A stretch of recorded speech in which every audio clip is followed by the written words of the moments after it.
কবরে থাকাটা কিছু কিছু মানুষের জন্য কষ্টের কারণ, ভয়ের কারণ, কিন্তু যারা আল্লাহর প্রেমিক হয়, নবীর প্রেমিক হয়, যাদের অন্তর নূরের আলোয় আলোকিত হয়, যাদের ঈমানের মজবুতি অনেক গভীর হয়, তারা মৃত্যুকে ভয় পায় না। তারা মৃত্যুর অপেক্ষা করে বসে থাকে কখন রবের পক্ষ থেকে হুকুম আসবে। কুল্লু নাফসিন যায়িকাতুল মউত বাস্তবায়ন হবে। জগৎ জিজ্ঞেস করে, আপনাদের কি মৃত্যুর ভয় নাই? নিঃশ্বাস বন্ধ হওয়ার যন্ত্রণার ভয় নাই? বুকের তৃষ্ণার ভয় নাই? বলে যে না না, ভয় তো সব আল্লাহকেই করেছি, ভয় তো সব আল্লাহকেই করেছি, ভয় তো আল্লাহকে করেছি, আমি মৃত্যুকে ভয় করি না। আরে মৃত্যু হলেই তো আমার গোসল হবে, কাফন হবে, জানাজা হবে, কবরটা হবে। কবরে গেলেই তো ফেরেশতা আসবে, প্রশ্ন করবে। আর প্রশ্ন করলেই তো যেই নবীকে সারা জীবন নামে শুনেছি, দেখার সুযোগ হয় নাই, ওই কবরে গেলেই তো নবী মুস্তাফার দেখা হয়ে যাবে। বলেন সুবহান। নবী রাহমাতুল লিল আলামিনের চেহারা মুবারক আপনার চোখের সামনে আসবে।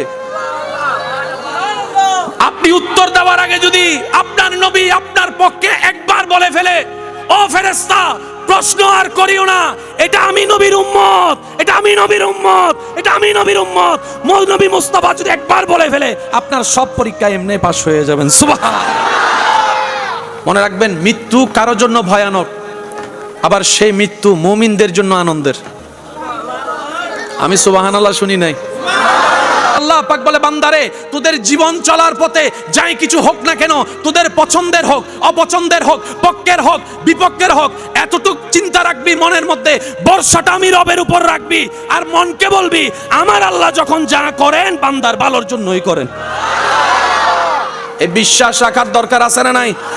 আরো জোরে বলতে হবে, আছে না নাই? এবার আল্লাহ তাআলা আমাদের নবীকে দিলেন কত? ভাইয়া জোরে বলেন কত? 50 দিলেন কত? নবী আল্লাহর সাথে দিদার করে আস্তে আস্তে যখন ষষ্ঠ আসমানে চলে আসলেন, মূসা নবীর সাথে সাক্ষাৎ হয়ে গেল। মূসা নবী বললেন, ইয়া নবী আল্লাহ, ইয়া হাবিব আল্লাহ, আল্লাহর দরবার থেকে আসছেন, আল্লাহ উপহার কি দিয়েছে? বলে যে আমার উম্মতের জন্য 50 ওয়াক্ত নামাজ দান করেছেন, 50 ওয়াক্ত নামাজ উপহার দিয়েছেন।